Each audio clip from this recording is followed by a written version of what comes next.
back to Ultra Brains Academy.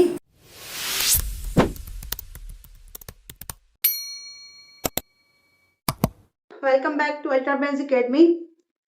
Last lecture में we have discussed about amino acids. Protein का ही lecture है, लेकिन अमीनो एसिड्स जो है that is very much important topic. So उस पे हम लोगों ने लास्ट लेक्चर में एम्फेसाइज किया था उसको, उसके स्ट्रक्चर को, उसके फंक्शंस तो नहीं लेकिन स्ट्रक्चर्स को, क्लासिफिकेशन को, उसके टाइप्स को, और उसमें एक इम्पॉर्टेंट फिनोमेना हुआ था ज्विटर आयन फॉर्मेशन. उन सारी चीजों को डिस्कस किया था. राइट. अमीनो एसिड्स क्या है? प्रोटीन्स के मोनोमर्स है. प्रोटीन क्या है? पॉलीमर्स है ना. तो पॉलीमर्स किस चीज से बनते हैं? मोनोमर्स से बनते हैं. So amino acids are the monomers of proteins. Right. और उसके अलावा अगर उसकी बात करें उसकी टाइप्स की, तो एसेंशियल अमीनो एसिड्स हैं, नॉन एसेंशियल अमीनो एसिड्स हैं. एसेंशियल अमीनो एसिड्स वो अमीनो एसिड्स हैं जो हमारी बॉडी को रिक्वायर्ड होते हैं लेकिन हमारी बॉडी उसको खुद नहीं बना रही होती.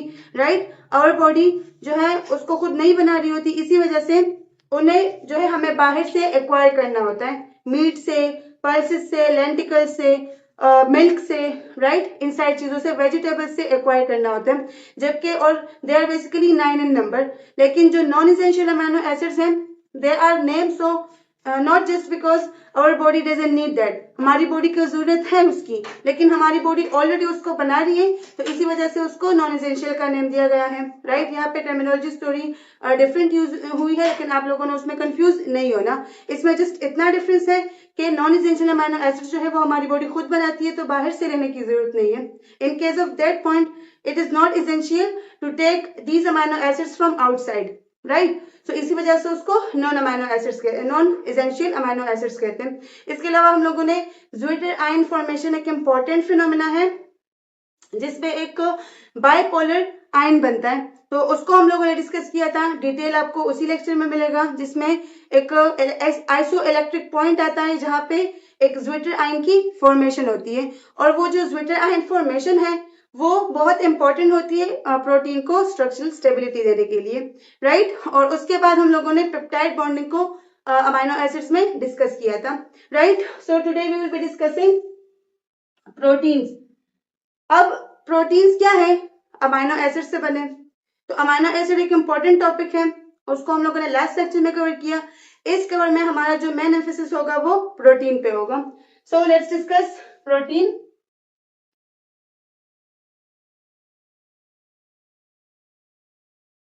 तो प्रोटीन क्या है? Just like carbohydrates, important, most important,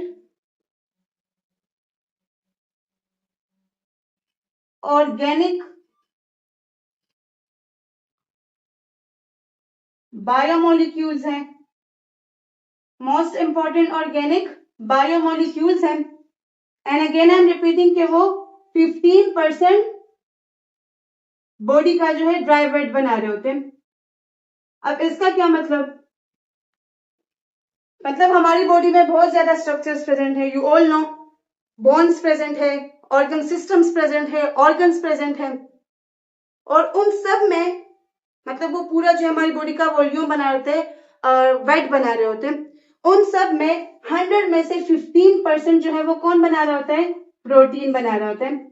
क्योंकि हमारी बॉडी में जितने भी एंजाइम्स हैं, आगे हम लोग फंक्शन में स्पेसिफिकली इसको डिस्कस कर रहे हैं, जितने भी एंजाइम्स हैं, हार्मोन्स हैं, राइट, इसी तरह से ट्रांसपोर्टर्स हैं.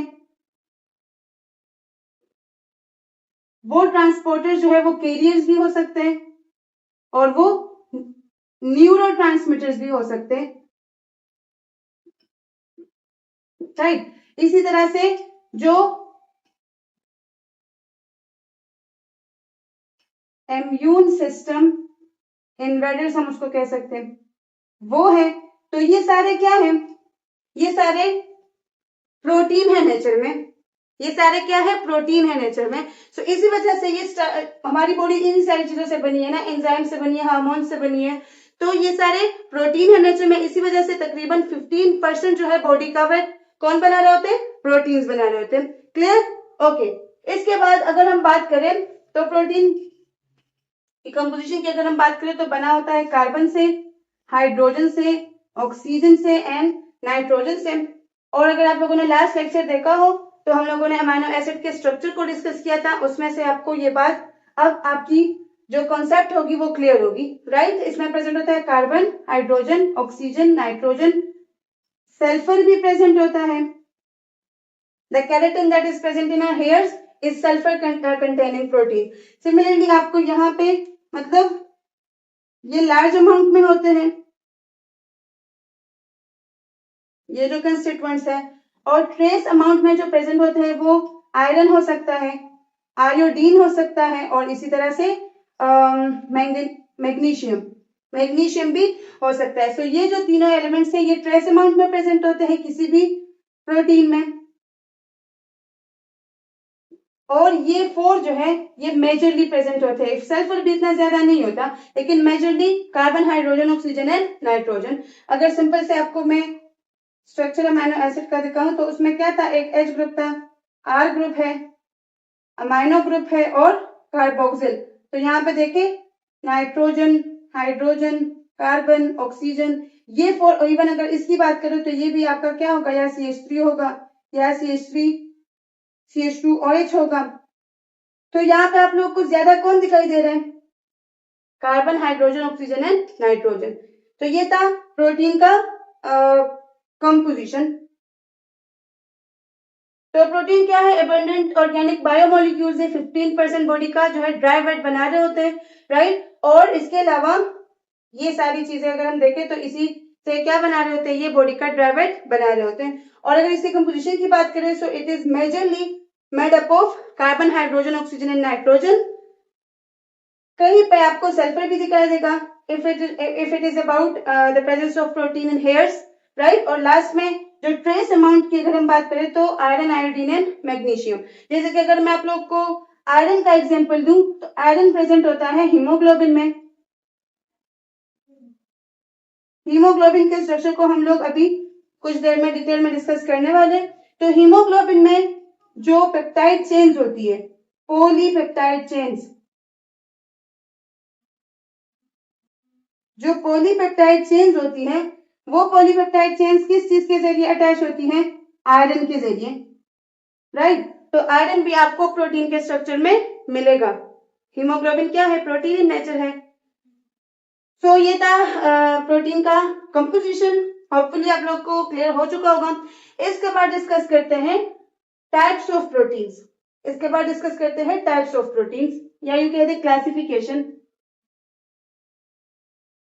क्योंकि क्लासिफिकेशन जो है इसकी कई बेसिस पे हुई है।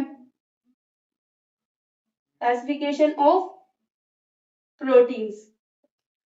तो क्लासिफिकेशन की अगर हम बात करें तो क्लासिफिकेशन एक तो इसके शेप पे बेस पे हुई है, राइट। और अदर जो दूसरी क्लासिफिकेशन है इसकी वो इसके स्ट्रक्चर के बेस पे हुई है। लाइक अगर स्ट्रक्चर की हम बात करें, अगर हम स्ट्रक्चरली बात करें, अगर हम स्ट्रक्चरली बात करें तो structurally they are divided into 2, simple proteins, simple proteins and conjugated proteins. Structurally बात हो रही है तो आप लोग को नेम से ही अंदाजा हो चुका होगा कि what is meant by simple and conjugated. अगर सिंपल की हम बात करें तो ये सिंपली बने होते हैं अमीनो एसिड के पॉलीपेप्टाइड चेन से, अमीनो एसिड्स के पॉलीपेप्टाइड चेन से बने होते हैं।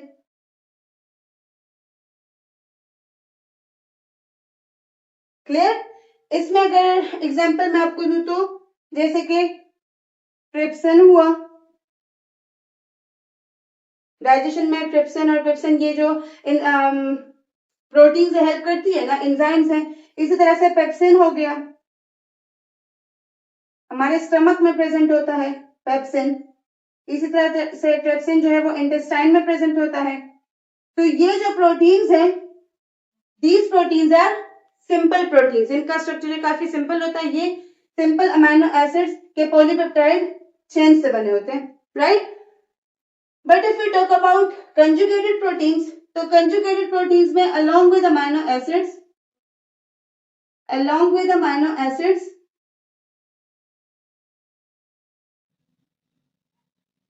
आप लोगों को कुछ प्रोस्थेटिक ग्रुप्स भी मिलेंगी।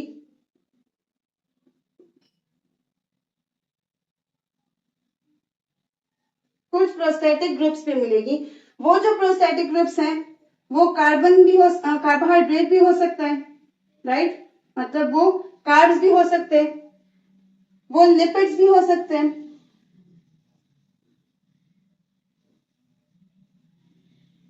जैसे अगर यहाँ पे बात करें तो ग्लाइकोप्रोटीन। अब ग्लाइकोप्रोटीन क्या है? ग्लाइकोप्रोटीन कहाँ प्रेजेंट होता है?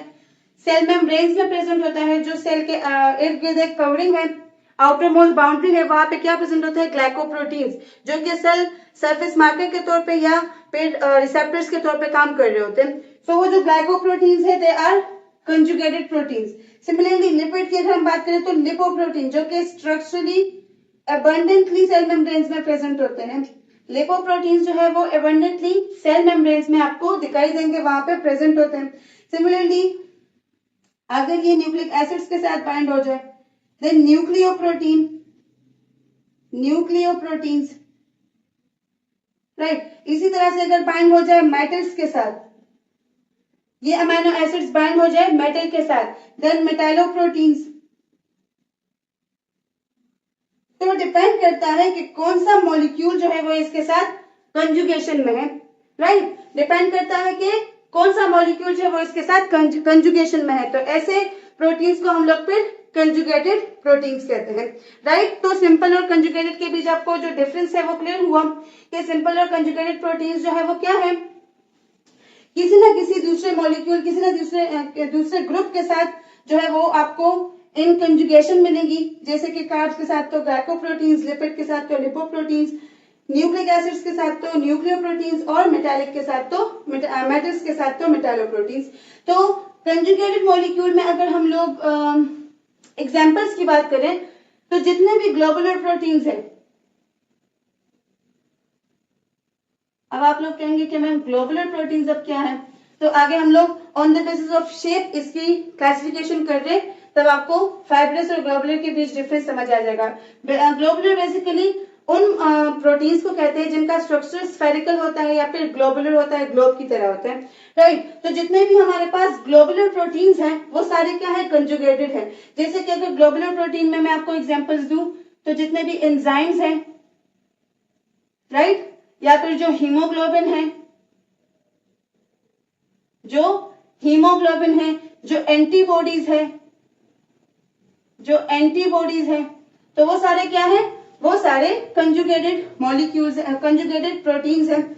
But if you talk about simple proteins, तो सिंपल प्रोटीन्स में आपको एग्जांपल जो है वो मिल सकता है ट्रिप्सिन का और इसके अलावा पेप्सिन का, राइट। इंटेस्टाइन और स्टमक्स में प्रेजेंट होते हैं डाइजेस्टिव एंजाइम्स जो कि हमारे डाइजेशन में पूरा रोल जो है वो प्ले कर रहे होते हैं। तो यहाँ तक सारी चीजें आपको प्रोटीन के बारे में क्लियर हुई।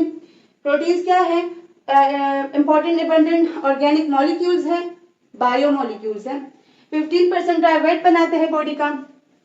इन चीजों से बने होते हैं carbon, hydrogen, oxygen, nitrogen, sulphur भी, and sometimes in trace amount iron और आयोडीन या फिर मैग्नीशियम भी। क्लियर? इसके अलावा सिंपल और कंजुगेट के बीच हमने डिफरेंस को देखा। तो सिंपल वो वाला है जिसमें सिंपल अमीनो एसिड के पॉलीपेप्टाइड चेन्स होते हैं। पॉलीपेप्टाइड इसको क्यों कहते हैं?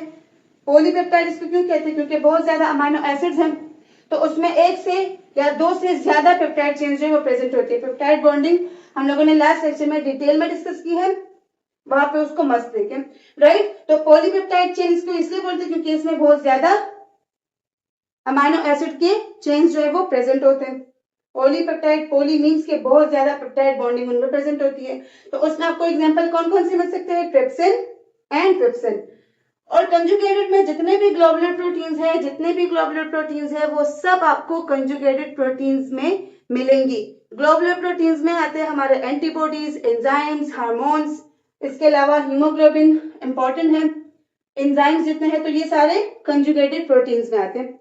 सो यहां तक क्लियर हुआ सब कुछ। इसके बाद डिस्कस करते हैं प्रोटीन्स की क्लासिफिकेशन। तो खैर हमने स्टार्ट की है, लेकिन ये स्ट्रक्चरल क्लासिफिकेशन थी। स्ट्रक्चर के बेस पे प्रोटीन्स जो है तो उनको सिंपल एंड कंजुगेट में डिवाइड किया गया है। इसी तरह से अगर हम बात करें on the basis of shape, on the basis of shape अगर हम बात करें,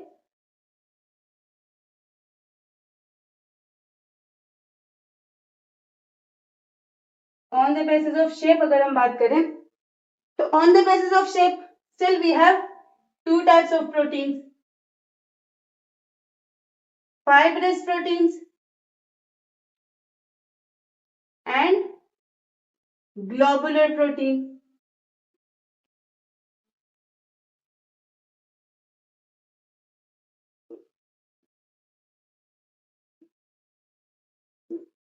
Let me check out the video. Okay.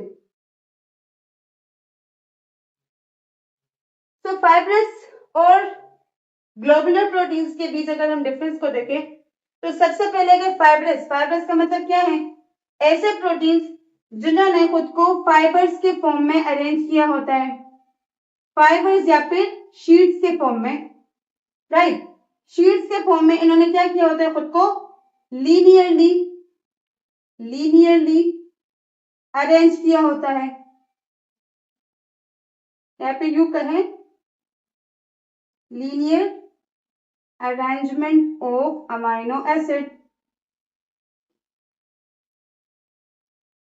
तो इसमें क्या होता है, linear arrangement of amino acid जो है वो प्रेजेंट होता है।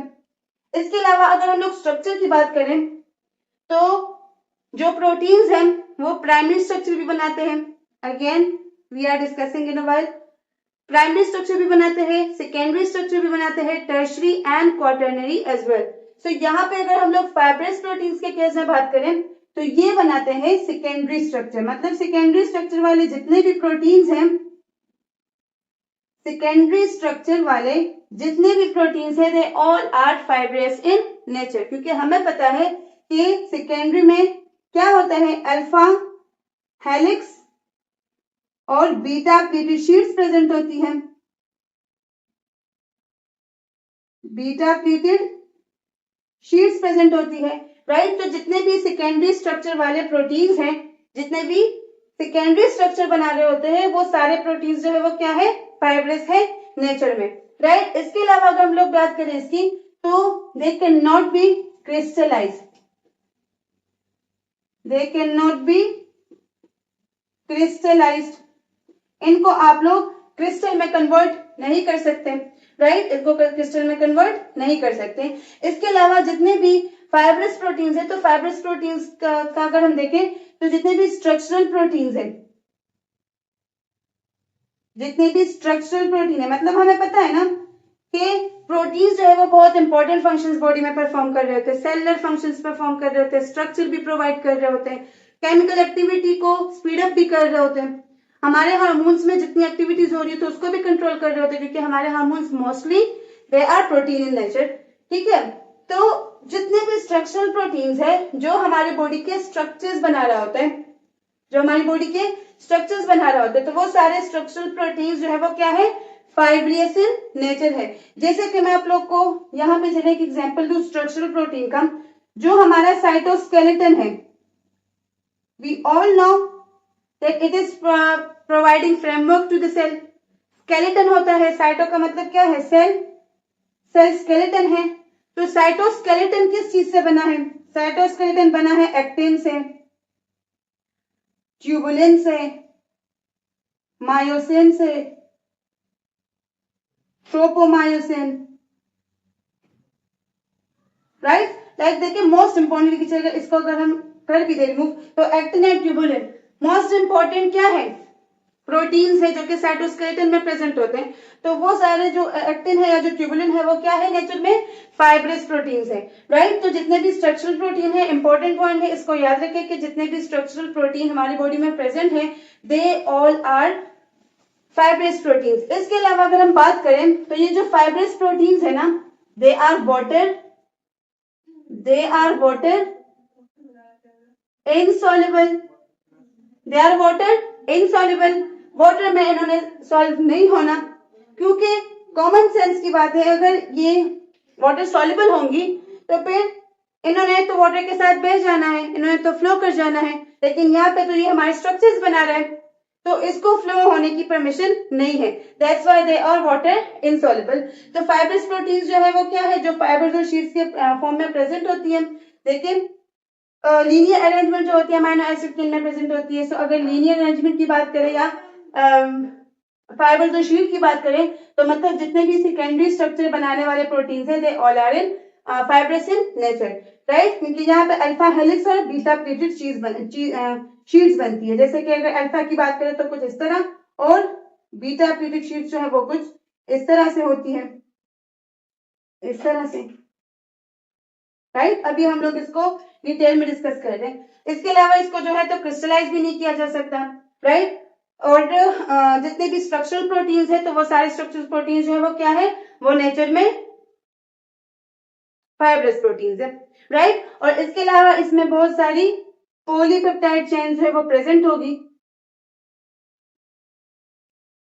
ये भी एक पॉइंट है कि मतलब इसमें बहुत ज्यादा पॉलीपेप्टाइड चेन्स जो है वो प्रेजेंट होगी। एक भी हो सकती है और एक से ज्यादा भी, वन और मोर देन वन। तो फाइब्रस प्रोटीन्स जो है इसमें वन और more than one polypeptide chain जो है वो प्रेजेंट होती है। क्रिस्टलाइज नहीं हो सकती, वाटर में सॉल्व नहीं हो सकती। जितने स्ट्रक्चर्स है वो स्ट्रक्चर्स कौन बना रहा होता है, वो सारे स्ट्रक्चर्स फाइब्रस प्रोटीन्स बना रहे होते हैं, राइट। तो यहाँ से ये भी एक पॉइंट हमारे जहन में आता है, मतलब हमें कंसेप्ट जो हमारे इस बात पे भी क्लियर होता है कि जितने भी फाइब्रस प्रोटीन्स है वो स्ट्रक्चर्स बना रहे होते हैं, जितने भी ग्लोबुलर प्रोटीन्स है वो फंक्शंस परफॉर्म कर रहे होते हैं। Are you getting? जितने भी ग्लोबुलर प्रोटीन्स हैं वो सारे ग्लोबुलर प्रोटीन्स क्या कर रहे होते हैं, फंक्शंस परफॉर्म कर रहे होते हैं। मतलब देखे जितने भी एंजाइम्स हैं, एंटीबॉडीज है, हीमोग्लोबिन है, तो वो सारे क्या है, ग्लोबुलर इन नेचर है। तो ग्लोबुलर प्रोटीन सारे फंक्शंस परफॉर्म कर रहे होते हैं। फाइब्रस प्रोटीन्स में जितने स्ट्रक्चरल वो है प्रोटीन्स है तो वो सारे स्ट्रक्चर्स जो है वो बना रहे होते हैं। जैसे कि अगर हम लोग फाइब्रस प्रोटीन में बात करें कोलेजन की, तो कोलेजन अभी हम लोग इसको कैटेगराइज कर रहे हैं फंक्शन के बेस पे, तब आपको हर एक प्रोटीन क्लियर हो जाएगा कि कौन सा एज ए एंटीबॉडी है, कौन सा जो है वो एज एन एंजाइम। एंजाइम तो खैर बहुत सारे हैं, लेकिन एंटीबॉडी, हीमोग्लोबिन, ये सब। तो कोलेजन की अगर हम बात करें तो ये एक इंपॉर्टेंट प्रोटीन है। वी ऑल नो कोलेजन जो है क्या है, इंपॉर्टेंट प्रोटीन है। तो ये भी क्या है, नेचर में फाइब्रस प्रोटीन है। इसका जो नेचर वो क्या है, फाइब्रस है। मतलब यहाँ पे आपको सेकेंडरी स्ट्रक्चर मिलेगा, यहाँ पे आपको ये इसका जो स्ट्रक्चर है वो फाइबर्स या शीट्स के फॉर्म में मिलेगा। लीनियर अरेंजमेंट जो है वो अमीनो एसिड्स की मिलेगी, वाटर में इनसॉल्युबल होगा, राइट। और इसी तरह से क्रिस्टलाइजेशन इसमें नहीं होगी। तो ये भी क्या है, एक स्ट्रक्चरल प्रोटीन है जो कि फाइब्रस है नेचर में। यहाँ तक पॉइंट्स क्लियर हो गई? ओके। इसी तरह से अगर हम बात करें केराटिन की, अगर हम बात करें केराटिन की, तो केराटिन क्या है, हमारे हेयर का स्ट्रक्चर बना रहा होता है। So again keratin is a structural protein which is fibrous in nature. तो कोलेजन हो गया, केराटिन, एक्टिन, ट्यूबुलिन, ये सारे क्या है हमारे पास फाइब्रस प्रोटीन्स है, राइट। ग्लोबुलर प्रोटीन्स की अगर बात करें तो ग्लोबुलर प्रोटीन्स बेसिकली स्फेरिकल होती है। इनका जो शेप होता है वो स्फेरिकल शेप होता है इनका, राइट। ग्लोब लाइक शेप होता है, ग्लोब लाइक। इसके अलावा यहाँ पे जो स्ट्रक्चर आपको मिलेगा वो स्ट्रक्चर टर्शियरी स्ट्रक्चर होगा, वो स्ट्रक्चर टर्शियरी स्ट्रक्चर होगा। और यही टर्शियरी स्ट्रक्चर जो है फर्दर पे क्वाटरनरी स्ट्रक्चर ही बनाता है। तो यहाँ पे जितने भी आपको प्रोटीन्स मिलेंगे उनमें कौन सा स्ट्रक्चर प्रेजेंट होगा, टर्शियरी स्ट्रक्चर प्रेजेंट होगा। मल्टी पॉलीपेप्टाइड चेन्स यहाँ पे मिलेगी, मतलब बहुत ज्यादा। एक तो पेप्टाइड चेन पॉली है ना, एक तो पेप्टाइड चेन्स बहुत ज्यादा है, लेकिन यहाँ पे पॉलीपेप्टाइड चेन्स जो है वो बहुत ज्यादा यहाँ पे आपको मिलेगी ग्लोबुलर प्रोटीन में, राइट। तो जितने भी फंक्शनल प्रोटीन्स है बॉडी में जो फंक्शंस परफॉर्म कर रहे होते हैं, functional proteins, so those all functional proteins are globular in nature. जैसे कि अगर हम लोग बात करें एंजाइम की, तो एंजाइम क्या करता है, एंजाइम हमारे बायोकेमिकल जितने प्रोसेसेस है उनको स्पीड अप करवा रहा होता है, उनको कैटेलाइज करवा रहा होता है, राइट। मतलब एंजाइम स्पीड को तेज करता है, रिएक्शन के रेट को इंक्रीज करता है। नॉर्मली अगर रिएक्शन होता और अगर एंजाइम के प्रेजेंस में हो रहा है तो उन दोनों के बीच डिफरेंस है स्पीड का। वो स्पीड जो है वो किसकी वजह से होता है? एंजाइम की वजह से। तो वो एंजाइम क्या है? प्रोटीन इन नेचर है। एक्सेप्ट वन, एंजाइम और चैप्टर में ये चीजें डिस्कस करेंगे। फिर इसके अलावा एंटीबॉडीज, एंटीबॉडीज क्या है? जो पैथोजेंस को इन्वेड करते हैं, हमारी इम्यूनिटी को स्ट्रॉन्ग बनाते हैं। एंटीबॉडीज जो है वो भी क्या है? प्रोटीन है नेचर में। इसी तरह से haemoglobin, another important molecule in our body, that pigment है जो कि O2 को कैरी करता है, तो वो भी क्या है? प्रोटीन है नेचर में। तो ये भी एक इंपॉर्टेंट फंक्शन परफॉर्म करता है, ऑक्सीजन को कैरी करता है, आरबीसीज में प्रेजेंट होता है। इसी तरह से अगर हम बात करें एल्ब्यूमिन की, जो कि एग वाइट में प्रेजेंट होता है, तो ये भी सारे क्या है? प्रोटीन्स है नेचर में। हाँ, प्रोटीन्स है नेचर में, और ये ग्लोबुलर प्रोटीन है। कौन से प्रोटीन्स है? ग्लोबुलर। तो आप लोग को फाइब्रस और ग्लोबुलर के बीच डिफरेंस समझ आ गया कि फाइब्रस प्रोटीन्स की अगर बात करें तो फाइब्रस प्रोटीन्स क्या है? फाइब्रस प्रोटीन्स क्या है? फाइब्रस शीट्स में लीनियरली खुद को इन्होंने अरेंज किया होता है, अमाइनो एसिड्स ने खुद को लीनियरली अरेंज किया होता है, और ये बना रहे होते हैं फाइब्रस प्रोटीन्स। मतलब सेकेंडरी स्ट्रक्चर बना रहे होते हैं। तो सेकेंडरी स्ट्रक्चर वाले जितने प्रोटीन्स है, they all are fibrous in nature. इसमें एग्जांपल्स मैंने जो दी, दैट इज कोलेजन, जो कि एक हेट्रोजीनियस कंपाउंड है। यहाँ पे आप लोग को फैटी एसिड भी मिलेगा। It's important point two note कि कोलेजन क्या है? एक हेट्रोजीनियस प्रोटीन है, जहां पे आप लोगों को फैटी एसिड्स के मॉलिक्यूल भी मिलेंगे। इसी तरह से केराटिन जो कि हेयर्स में प्रेजेंट होता है, एक्टिन एंड ट्यूबुलिन वगैरह जो साइटोस्केलेटन में प्रेजेंट होते हैं, ये सारे जो प्रोटीन्स हैं, they are fibrous in nature, right. इसके अलावा इनमें कौन सा स्ट्रक्चर प्रेजेंट होगा? सेकेंडरी स्ट्रक्चर प्रेजेंट होगा। क्रिस्टलाइजेशन इनकी नहीं हो सकती, और जितने भी स्ट्रक्चरल प्रोटीन है, all the structural proteins present in a body are fibrous in nature. इसके अलावा जितने फंक्शनल प्रोटीन है जो कि फंक्शंस परफॉर्म कर रहे होते हैं बॉडी में, इंपॉर्टेंट फंक्शंस परफॉर्म कर रहे होते हैं, राइट, वो क्या है? वो ग्लोबुलर प्रोटीन है। जैसे कि वो स्फेरिकल होते हैं शेप में, उनमें टर्शियरी स्ट्रक्चर प्रेजेंट होता है, मल्टी पॉलीपेप्टाइड चेन्स प्रेजेंट होती है। क्लियर? इसके अलावा जितने फंक्शनल प्रोटीन है, बस इसके लिए आप लोग इतना याद करें कि फाइब्रस प्रोटीन्स में वो सारे प्रोटीन्स आएंगे जो स्ट्रक्चर बना रहे। क्लियर? इस तरह से अगर फाइब्रस प्रोटीन में हम बात करें तो और भी बहुत सारे हैं, जैसे कि मैं आपको बताऊं, इनकाइरिन है, सेलेक्टिन्स है, डिस्ट्रोफिन्स है, जो कि सेल के मेम्ब्रेन्स में प्रेजेंट होते हैं। तो इससे बस आप लोग इतना समझे कि फाइब्रस प्रोटीन्स वो वाले होंगे जो स्ट्रक्चर बना रहे हैं। स्ट्रक्चर से आपके जहन में खुद ही फिर आएगा कि कौन कौन सा प्रोटीन जो वो स्ट्रक्चर बना रहे हैं।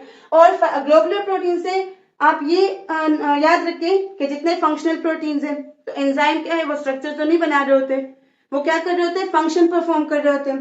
हीमोग्लोबिन स्ट्रक्चर तो नहीं बना रहे होते, वो तो फंक्शन परफॉर्म कर रहे होते हैं, राइट। इसी तरह से एंटीबॉडीज है, इसी तरह से हीमोग्लोबिन, एंटीबॉडीज, ये सब तो ये क्या है? नेचर में एंजाइम प्रोटीन्स है, लेकिन फंक्शंस परफॉर्म कर रहे होते हैं। तो फंक्शनल बेसिस पे जो प्रोटीन्स की क्लासिफिकेशन हुई वो क्या है? Globular protein. और स्ट्रक्चरली जितने प्रोटीन्स है, स्ट्रक्चर जो बना रहे होते हैं, स्ट्रक्चरल प्रोटीन्स है, तो वो सारे फाइब्रस प्रोटीन्स है, राइट।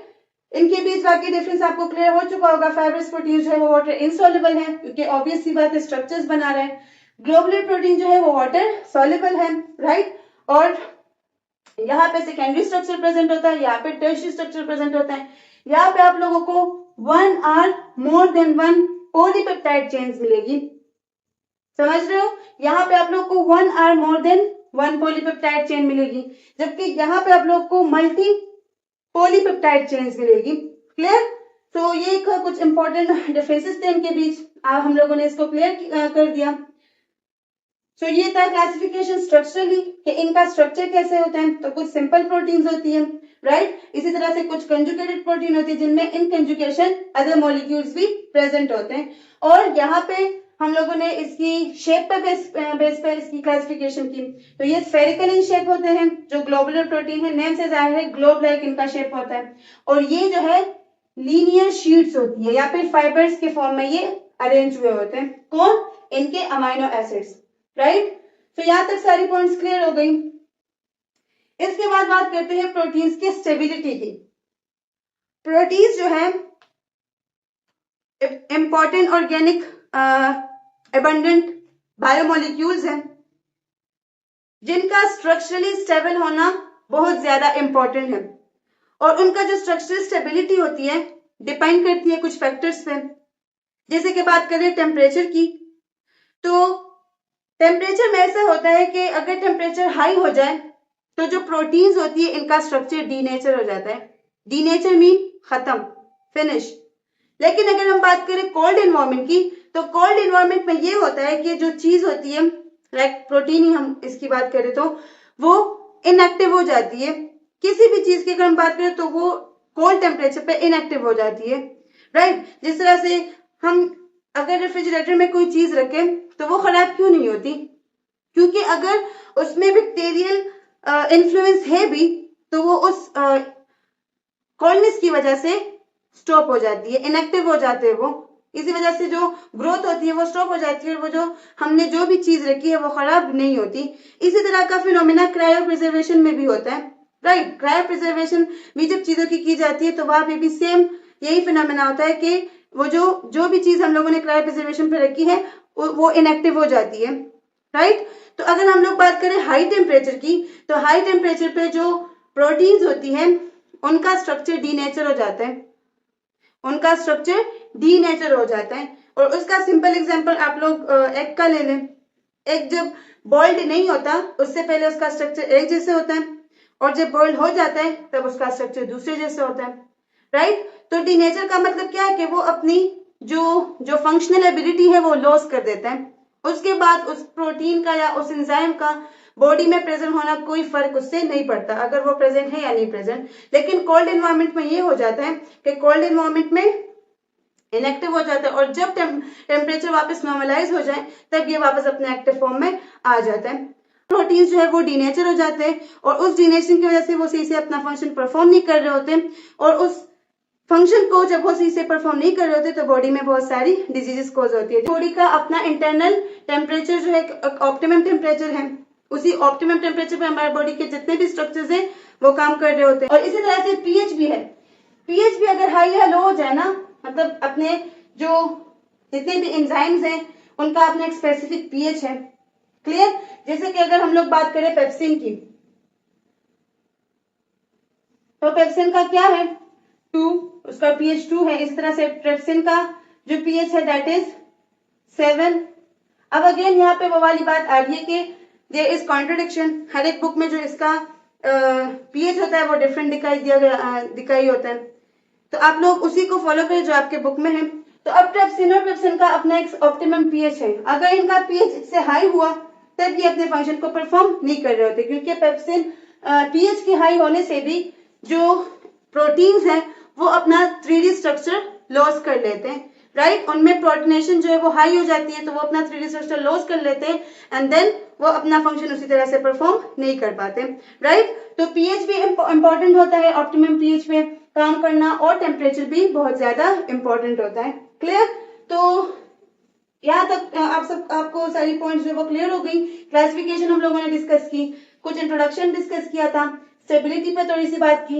इसके बाद डिस्कस करते हैं most important topic, and that is structural organization in proteins, right. इससे तो आपका बोर्ड एग्जाम्स में एक लॉन्ग क्वेश्चन आ ही जाता है। And if I talk about competitive exams like MDCAT, तो एमडीकेट में भी स्ट्रक्चरल जो ऑर्गेनाइजेशन है उससे अक्सर एमसीक्यू वगैरह आ जाते हैं। So let me check the video. आप लोग तब तक पॉइंट्स को नोट कर ले अच्छे से। Any doubt? सो लेट मी नो, अदरवाइज इसको करते हैं इरेज। अब बात करते हैं स्ट्रक्चरल ऑर्गेनाइजेशन की।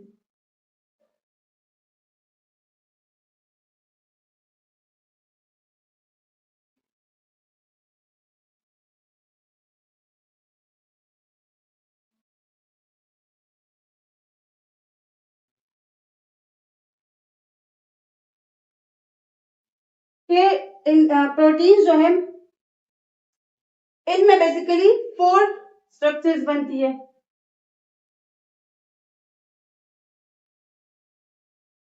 इनमें 4 स्ट्रक्चर्स बनती है। कौन कौन सी? Primary, secondary, tertiary and quaternary. Clear? तो सबसे पहले इनको एक सिंपल उसके क्या कहते हैं, सिंपली इसको समझे। जैसे कि हमारे पास होते हैं अल्फाबेट्स। अल्फाबेट्स जो है वो वर्ड्स बनाते हैं, उन वर्ड से फिर सेंटेंसेस बनती है और उन सेंटेंसेस से फिर पैराग्राफ्स बनते हैं। सिमिलरली होता है प्रोटीन का स्ट्रक्चर। पहले प्राइमरी आता है, देन सेकेंडरी आता है, देन टर्शरी आता है एंड देन क्वाटरनरी आता है। क्लियर? सबसे पहले अगर बात करें प्राइमरी स्ट्रक्चर की,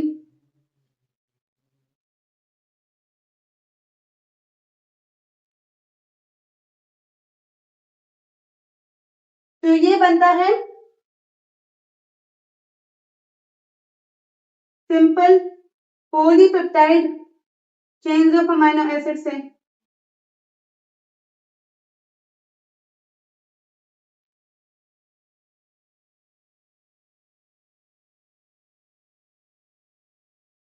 एक सिंपल सा चेन होता है, जैसे कि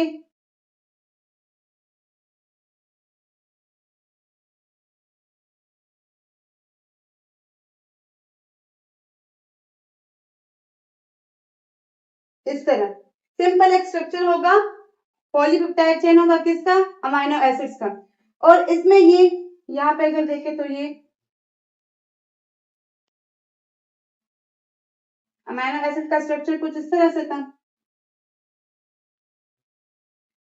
ये एक सिंपल पॉलीपेप्टाइड चेन्स है अमीनो एसिड के। और यहाँ पे अगर देखें तो इन दोनों के बीच जो इंटरेक्शन है that is because of hydrogen bonding. That is because of hydrogen bonding.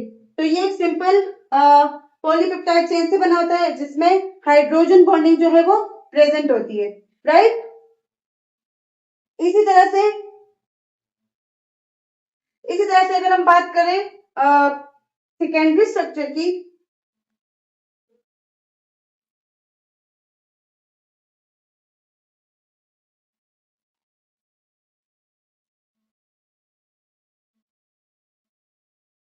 If we talk about secondary structure, तो सेकेंडरी स्ट्रक्चर में बनती है अल्फा हेलिक्स और बीटा प्लीटेड शीट्स। मतलब इसी अमीनो एसिड के जो पॉलीपेप्टाइड चेन है ना, इसी से बनती है।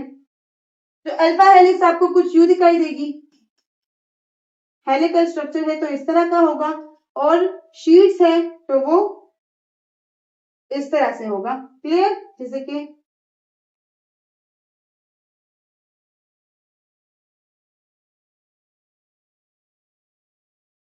तो ये अल्फा हेलिक्स है और ये बीटा प्लीटेड शीट्स है।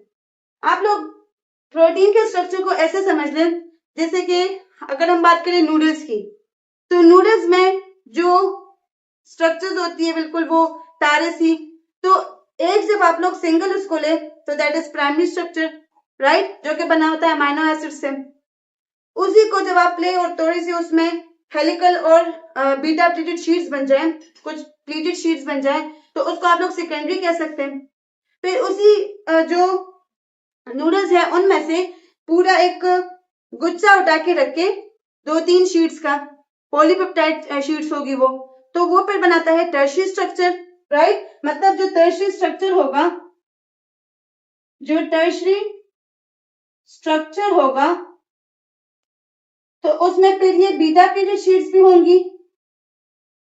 कुछ इस तरह का स्ट्रक्चर जो है फिर हमारा बनेगा कि ये जो बीटा प्लीटेड शीट्स है या जो अल्फा हेलिक्स शीट्स हैं, ये खुद को 3D या फिर 3 डायमेंशनली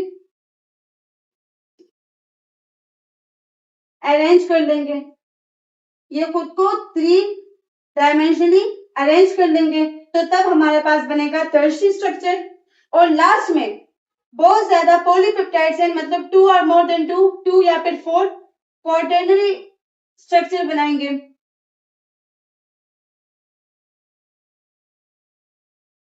अभी एक दूसरे सिंपल से डायग्राम से मैं आपको समझाऊंगी, तब आपको और भी ये पॉइंट क्लियर हो जाएंगे।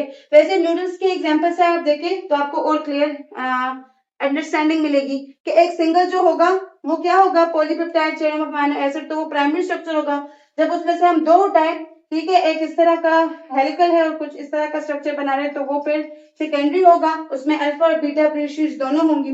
सेकेंडरी में क्या होगा कि एक पूरा गुच्छा उसमें लिखा है, जैसे उसमें 3 पॉलीपेप्टाइड चेन्स हो गई, ठीक है, और वो उसको टर्शरी अरेंज कर ले तो फिर वो टर्शरी स्ट्रक्चर बनाएगी, और इसी में से फिर 2 या 4 पॉलीपेप्टाइड चेन्स जब अरेंज होगी, पॉलीपेप्टाइड चेन्स जब कंबाइन या अरेंज होगी, जैसे कि ये एक हुआ, ये दूसरा हुआ, ये तीसरा और ये चौथा, तो तब ये आपका बनाएगा क्वार्टरनरी स्ट्रक्चर, जो कि बेसिकली अगर इस स्ट्रक्चर को आप देखें तो ये यहाँ पे हीमोग्लोबिन का स्ट्रक्चर दिखाई दे रहा है। तो हीमोग्लोबिन का जो स्ट्रक्चर है, हीमोग्लोबिन का जो स्ट्रक्चर है दैट इज बेसिकली क्वार्टरनरी, क्योंकि यहाँ पे आपको 2 या 4 पॉलीपेप्टाइड चेन्स जो है वो मिलेगी। क्लियर? तो सेकेंडरी, प्राइमरी, टर्शियरी और क्वार्टरनरी के बीच डिफरेंस आपको क्लियर हुआ। सिंपल सी बात है, एक आपको सिंगल लेयर मिलेगा पॉलीपेप्टाइड चेन्स का, दूसरा जो है तो वो हेलिकली भी अरेंज हो सकता है, कॉइल, और उसकी तरह भी हो सकता है, जैसे कि बीटा प्लीटेड शीट्स के फॉर्म में भी आपको मिल सकता है। और फिर वही जो है यहाँ पे आपको, मतलब यहाँ पे आप देखें तो यहाँ पे आपको अल्फा हेलिक्स भी मिलेगा और बीटा प्लीटेड शीट्स भी मिलेगी। तो ऐसे को फिर बोलेंगे 3 डायमेंशनली अरेंजमेंट अगर उसकी होगी तो टर्शियरी स्ट्रक्चर, और वही में से फिर 2 और 4 पॉलीपेप्टाइड चेन्स जब कंबाइन होगी, किसी एक मॉलिक्यूल के जरिए अटैचमेंट होगी उनकी, देन उसको हम फिर बोलते हैं उसको बोलते हैं क्वार्टरनरी स्ट्रक्चर, जो कि बेसिकली हीमोग्लोबिन में प्रेजेंट होता है, right? So this was the structural organization. अब एक सिंपल से डायग्राम से इसको समझते हैं, तो इसको करेंगे इरेज।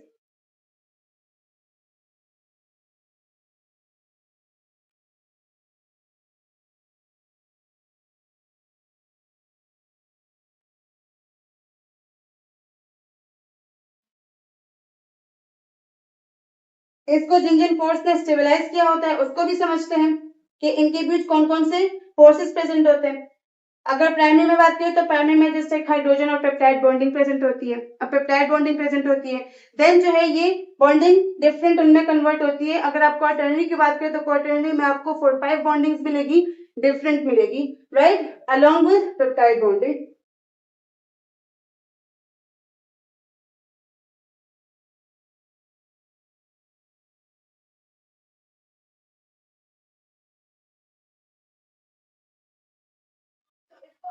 समझ सकते हैं कि इसी तरह से जो क्वार्टरनरी स्ट्रक्चर होता है वो भी बेसिकली इन्हीं से बनता है, राइट? जैसे कि अगर हम बात करें हीमोग्लोबिन, तो हीमोग्लोबिन की अगर हम बात करते हैं तो हम कहते हैं इसमें टर्शियरी स्ट्रक्चर प्रेजेंट है, राइट? क्योंकि ये जो क्वार्टरनरी स्ट्रक्चर होता है ये भी कौन बना रहा होता है? टर्शियरी स्ट्रक्चर बना रहे होते हैं। तो यहाँ पे अगर आप लोग देखें, ये जो एक सिंगल आपको नजर आ रहा है, ये जो सिंगल आपको नजर आ रहा है, this is what? This is amino acid, this is amino acid. तो इन्हीं अमाइनो एसिड का होता है एक पॉलीपेप्टाइड चेन, पॉलीपेप्टाइड चेन होता है।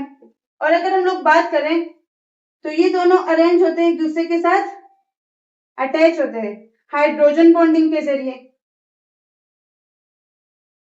हाइड्रोजन बॉन्डिंग के जरिए। क्लियर? तो ये हुआ कौन सा स्ट्रक्चर? ये हुआ प्राइमरी स्ट्रक्चर, प्राइमरी स्ट्रक्चर, क्योंकि सबके लिए एक किस्म से बेस बना रहा है, पॉलीपेप्टाइड चेन है अमाइनो एसिड का। ये जो आपको नजर आ रहा है this is secondary structure, this is secondary structure. अब इस सेकेंडरी स्ट्रक्चर में ये आपको जो कॉइल नजर आ रही है हेलिकल, इसको बोलते हैं, देखें, अल्फा हेलिक्स, इसको कहेंगे अल्फा हेलिक्स। और ये जो इस किस्म की शीट्स नजर आ रही है आपको, ये इसको बोलेंगे beta pleated sheets, beta pleated sheets. Clear? तो आपको यहाँ पे दोनों दिख रही है, देखें, बीटा प्लीटेड शीट्स भी है और अल्फा हेलिक्स भी है। अब यहाँ पे अगर आप देखें तो वही अमाइनो एसिड का पॉलीपेप्टाइड चेन है, वही अल्फा और बीटा हेलिक्स है, लेकिन इन्होंने खुद को एक टर्शियरी स्ट्रक्चर दिया है, एक 3D अरेंजमेंट दी है, 3D अरेंजमेंट दी है। अब यहां पर भी आप लोगों को क्या होगा, दोनों दिखाई देंगे, जैसे कि यहाँ पे आपको अल्फा हेलिक्स भी दिखेगा और बीटा प्लेटेड शीट्स भी दिखेगी। क्लियर? अल्फा हेलिक्स भी दिखेगा और अल्फा जो प्लेटेड शीट्स है वो भी दिखेगी। सो ये हुआ आपका टर्शियरी स्ट्रक्चर। अब यहाँ तक तो हाइड्रोजन बॉन्डिंग और पेप्टाइड बॉन्डिंग होती है। यहाँ पे अगर आप देखिए tertiary structure is the most stable structure present inside the proteins. जितने हमारे एंजाइम्स हैं टर्शियरी है नेचर में, टर्शियरी स्ट्रक्चर रखते हैं। हीमोग्लोबिन एक इंपॉर्टेंट मॉलिक्यूल है, उसका स्ट्रक्चर टर्शियरी है। एंटीबॉडीज सारे टर्शियरी स्ट्रक्चर रखते हैं। तो जो टर्शियरी स्ट्रक्चर है it is the most stable structure present inside the protein. ये जो है बायोलॉजिकल एक्टिविटी के लिए प्रोटीन का टर्शियरी स्ट्रक्चर बहुत ज्यादा इंपॉर्टेंट होता है, ये स्ट्रक्चरल स्टेबिलिटी बहुत ज्यादा देता है। अब यहाँ पे जो फोर्सेस प्रेजेंट होती हैं, एक तो पेप्टाइड बॉन्डिंग हुआ, वो तो मस्ट होगा, पेप्टाइड बॉन्डिंग, इसके अलावा हाइड्रोजन बॉन्डिंग,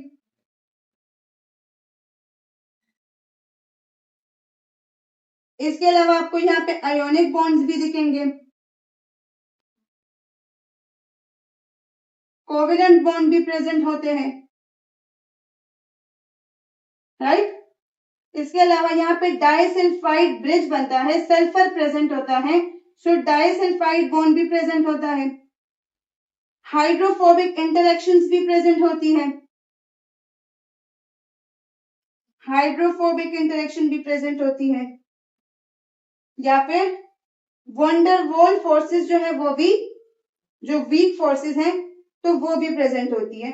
सो ये सारी जितनी फोर्सेस हैं ये आपको टर्शियरी स्ट्रक्चर में दिखाई देगी। इसी वजह से तो टर्शियरी स्ट्रक्चर क्या है, बहुत ज्यादा स्टेबल होता है और बायोलॉजिकल एक्टिविटी के लिए प्रोटीन्स के बहुत ज्यादा इंपॉर्टेंट होते हैं, राइट। तो फर्स्ट हमारा क्या था, प्राइमरी स्ट्रक्चर, देन सेकेंडरी में अल्फा हेलिक्स और बीटा प्लेटेड शीट्स बनती है। देन हमारे पास आता है टर्शियरी स्ट्रक्चर जिसमें आपको ये सारी बॉन्ड्स, ये सारी इंटरेक्शंस मिलेगी। और लास्ट में बनता है क्वार्टरनरी स्ट्रक्चर, जिसमें दो या फिर दो से ज्यादा, राइट, दो या दो से ज्यादा क्या मिलेगी आपको, पॉलीपेप्टाइड चेन्स मिलेगी, 2 or more than 2 polypeptide chains आपको कहाँ मिलेगी, क्वार्टरनरी स्ट्रक्चर में। सो इसी से टर्शियरी से क्या बनता है, क्वार्टरनरी स्ट्रक्चर बनता है। और अगर हम बात करें इनकेस ऑफ हीमोग्लोबिन, तो यहाँ पे प्रेजेंट होता है आयरन का मॉलिक्यूल, देखिए इस तरह यहाँ पे प्रेजेंट होता है आयरन का मॉलिक्यूल जो इन सारे पॉलीपेप्टाइड चेन्स को जोड़े रखता है। Clear? So this was the structural organization of protein. मैंने इस डायग्रामेटिक अंडरस्टैंडिंग के लिए आपको इस तरह का डायग्राम बनाया ताकि आपको बेसिकली जो अल्फा या बीटा प्लेटेड शीट्स हैं या फिर किस तरह से पॉलीपेप्टाइड चेन से क्वार्टरनरी स्ट्रक्चर बनता है, तो इस डायग्राम को मैंने इसलिए यूज किया ताकि आप लोग को इसके बीच का डिफरेंस समझ आ जाए कि स्ट्रक्चर एग्जैक्टली अमीनो एसिड्स का बनता कैसे। होपफुली आप लोग को अच्छा लगा होगा, ये स्ट्रक्चर अच्छा लगा होगा आप लोगों ने। इससे कॉन्सेप्ट जो है तो इससे आपका कॉन्सेप्ट और भी क्लियर हो चुका होगा। प्राइमरी, सेकेंडरी, टर्शियरी और क्वार्टरनरी के बीच आपको क्लियर डिफरेंस नजर आ रहा है कि they all are structurally very much different, इसलिए हम कहते हैं स्ट्रक्चरल ऑर्गेनाइजेशन। प्रोटीन में जो है ये बहुत ज्यादा इंपॉर्टेंट टॉपिक है एग्जाम पॉइंट ऑफ व्यू से भी और कॉम्पिटिटिव जो टेस्ट वगैरह होते हैं उस पॉइंट ऑफ व्यू से भी, तो इसको अच्छे से अंडरस्टैंड कर ले। If you have any doubt again I'm telling, let me know in the comment section, right? अब इसके बाद डिस्कस करते हैं फंक्शंस को। जो प्रोटीन्स है इसकी फंक्शनल डाइवर्सिटी बहुत ज्यादा है, प्रोटीन्स फंक्शन के लिहाज से बहुत ज्यादा इंपॉर्टेंट है, क्योंकि प्रोटीन्स जो है वो फंक्शंस ही परफॉर्म करते हैं, वो एनर्जी के तौर पे हमारी बॉडी में स्टोर नहीं होते, वो स्ट्रक्चर्स बनाते हैं एंड मोस्ट इंपॉर्टेंटली बहुत सारे फंक्शंस परफॉर्म करते हैं। So let's dive into the functional diversity of proteins.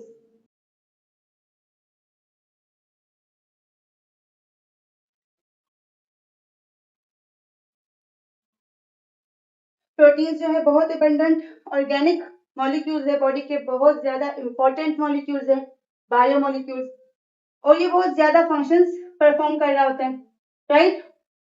जैसे कि सबसे पहले अगर बात करें तो ट्रांसपोर्टर्स के तौर पे अगर बात करें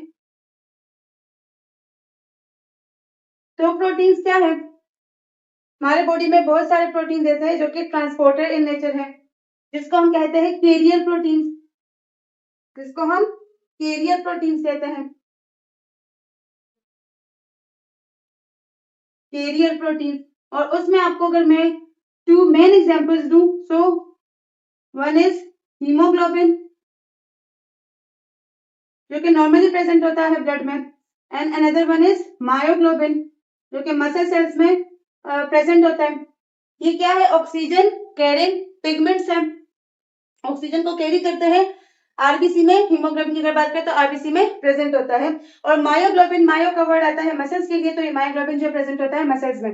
तो प्रोटीन जो है वो कैरियर्स के फॉर्म में भी प्रेजेंट होते हैं, राइट। इस तरह और भी बहुत सारे कैरियर प्रोटीन्स हैं, सेल मेम्ब्रेन के अंदर जो है तो एज अ ट्रांसपोर्टर काम कर रहे होते हैं, राइट। इसी तरह से अगर हम न्यूरोट्रांसमीटर की बात करें तो न्यूरोट्रांसमीटर क्या करते हैं, सिग्नल्स को ट्रांसमिट करते हैं, एक जगह से दूसरी जगह लेके जाते हैं। तो वो भी एक किस्म से कैरियर का काम करते हैं, मैसेज को कैरी करते हैं। तो प्रोटीन जो है ट्रांसपोर्टर्स के फॉर्म में भी प्रेजेंट है बॉडी में, राइट। इसी तरह से अगर हम बात करें स्ट्रक्चरल प्रोटीन्स की, लाइक ये हुए हमारे पास ट्रांसपोर्टर प्रोटीन्स।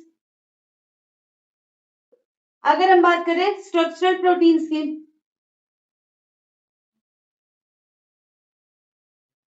तो स्ट्रक्चरल प्रोटीन्स में अगर देखें, स्ट्रक्चरल प्रोटीन में हमारे पास जो most abundant and important protein आता है दैट इज कोलेजन। हमने इससे पहले भी डिस्कस किया कि कोलेजन क्या है, एक हेट्रोजेनस कंपाउंड है, हेट्रोजेनस प्रोटीन है जो कि उसमें फैटी एसिड्स भी प्रेजेंट होते हैं। तो कोलेजन भी एक स्ट्रक्चरल प्रोटीन है, प्रेजेंट होता है। अगर एनिमल बॉडी की हम बात करें, इन केस ऑफ एनिमल अगर हम बात करें तो सबसे एबंडेंट जो प्रोटीन है वो क्या है, वो कोलेजन है, राइट। अगर स्ट्रक्चरल बात हो रही है स्ट्रक्चर्स बनाने की, तो जैसे हमारे पास आता है साइटोस्केलेटन के प्रोटीन्स। साइटोस्केलेटन में कौन कौन से प्रोटीन्स है, एक्टिन, ट्यूबुलिन, राइट। तो एक्टिन और ट्यूबुलिन क्या है, स्ट्रक्चरल प्रोटीन है, स्ट्रक्चर बना रहे होते हैं।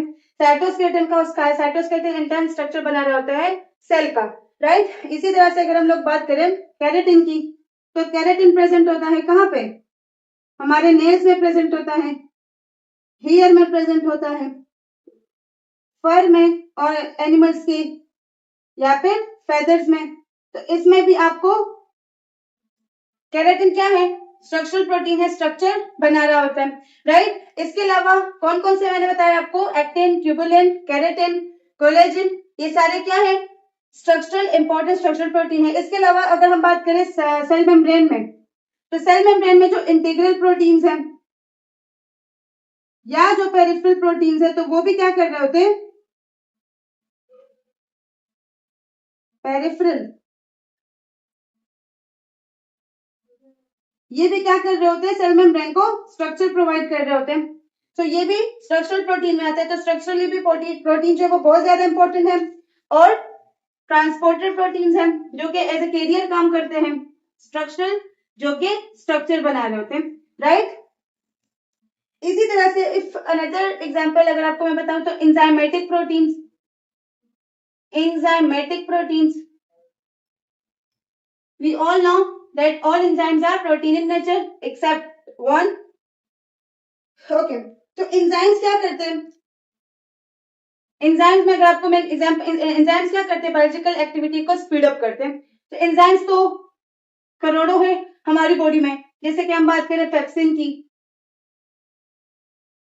पेप्सिन है, ट्रिप्सिन है, लाइपेजेस है, राइट। इसी तरह से परमीएजेस है,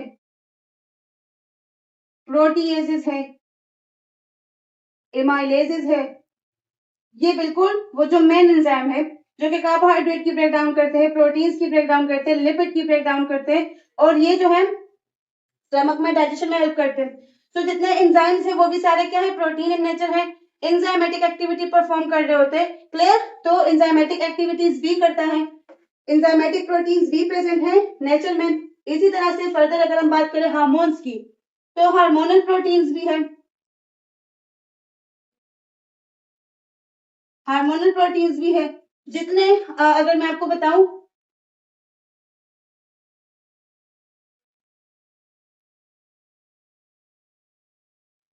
जितने भी पिट्यूटरी ग्लैंड के हार्मोन्स है, जितने भी पिट्यूटरी ग्लैंड के हार्मोन है वो सारे क्या है, प्रोटीन इन नेचर है, राइट। इसी तरह से जो हाइपोथैलेमस है, हाइपोथैलेमस के जितने भी हार्मोन्स हैं वो सारे क्या है, प्रोटीन इन नेचर है, राइट। तो ग्लैंड्स जो है वो भी क्या है, प्रोटीन का नेचर रखते हैं। और ग्लैंड्स का या हार्मोन्स का जो फंक्शन है उसको तो आप डिनाई कर नहीं सकते कि वो बॉडी में कितने इंपॉर्टेंट फंक्शंस परफॉर्म करते हैं। जब हम कोऑर्डिनेशन वाले चैप्टर में जाएंगे तब हम जो है इनके फंक्शंस को डिटेल में डिस्कस करेंगे। इसके अलावा अगर हम हार्मोन्स की बात करें तो स्टीरॉयड के जो हार्मोन्स हैं या फिर एड्रीनल कॉर्टेक्स के जो हार्मोन है, they are basically non protein in nature. अगर एड्रीनल कॉर्टेक्स के हार्मोन्स की अगर हम बात करें ना, एड्रीनोकॉर्टिकोट्रोपिक जो हार्मोन्स है या फिर जो कॉर्टिसोल्स हैं, तो वो सारे क्या है, या जो स्टीरॉइड्स है, स्टीरॉइड हार्मोन्स जितने हैं उनमें लिपिड की फॉर्मेशन होती है, राइट। तो वो सारे प्रोटीन्स क्या है, लिपिड इन नेचर है, तो वो प्रोटीन इन नेचर नहीं है, लेकिन जो है वो बहुत इंपॉर्टेंट फंक्शन बॉडी में परफॉर्म कर रहे होते हैं। सो ट्रांसपोर्टर प्रोटीन्स की बात की, स्ट्रक्चर की बात की, एंजाइमेटिक क्या करेंगे, एक्टिविटी को स्पीड अप करेंगे, हार्मोनल क्या करेंगे, पिट्यूटरी या फिर जो हाइपोथैलेमस है इसके जो हार्मोन्स है वो भी सारे क्या है, प्रोटीन इन नेचर है। क्लियर? इसी तरह से डिफेंसिव प्रोटीन्स, डिफेंसिव प्रोटीन्स भी हमारी बॉडी में प्रेजेंट है। कौन से? डिफेंसिव। डिफेंसिव से आपके जहन में खैर आ चुका होगा। डिफेंसिव प्रोटीन्स की अगर हम बात करें तो डिफेंसिव प्रोटीन्स में आता है जो एंटीबॉडीज है, जो एंटीबॉडीज हैं,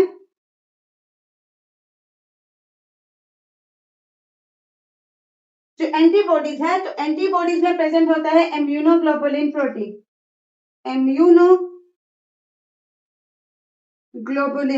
राइट। इम्यूनोग्लोबुलिन प्रोटीन जो है वो प्रेजेंट होता है एंटीबॉडीज में, और एंटीबॉडीज आपको पता है क्या है, प्रोटीन इन नेचर है, जो कि पैथोजेंस को इनवाइट करते हैं, हमारी इम्यूनिटी को स्ट्रॉन्ग करते हैं। तो वो इम्यूनोग्लोबुलिन जो है वो क्या है, डिफेंसिव प्रोटीन्स में आता है। इसी तरह से अगर हम बात करें फिब्रिनोजेंस की, फिब्रिनोजेंस की, या फिर अगर हम बात करें thrombin, this is another important protein. तो ये दोनों क्या कर रहे होते हैं, ये क्लॉटिंग में हेल्प करते हैं। तो they are again defensive protein. Clotting में क्या हेल्प कर रहे होते हैं, जब हमें कोई वाउंड होता है, राइट, तो ब्लड लॉस जो है वो स्टार्ट हो जाता है।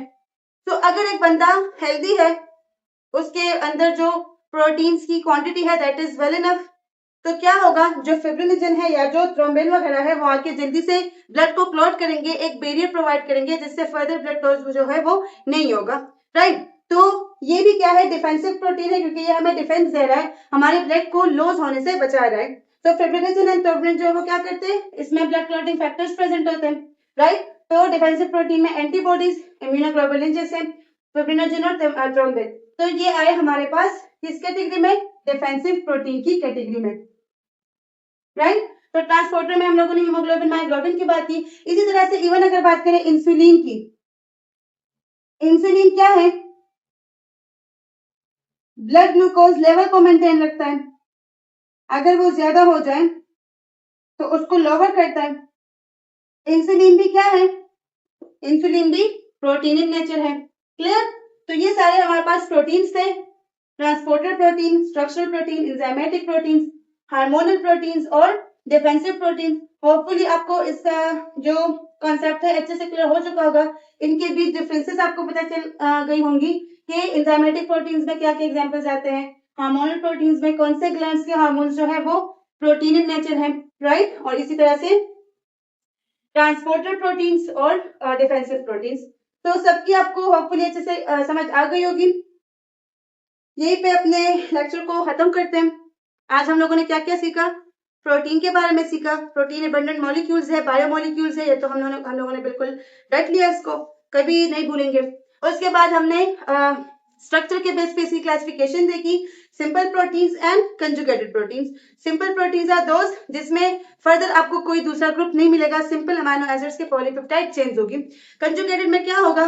कंजुगेटेड में बेसिकली दूसरे ग्रुप्स भी अटैच होते हैं, और वो दूसरे groups carbs, lipids, proteins, metals कुछ भी हो सकते हैं, राइट। इसके अलावा हम लोगों ने बात की फाइब्रस और non fibrous on the basis of shape.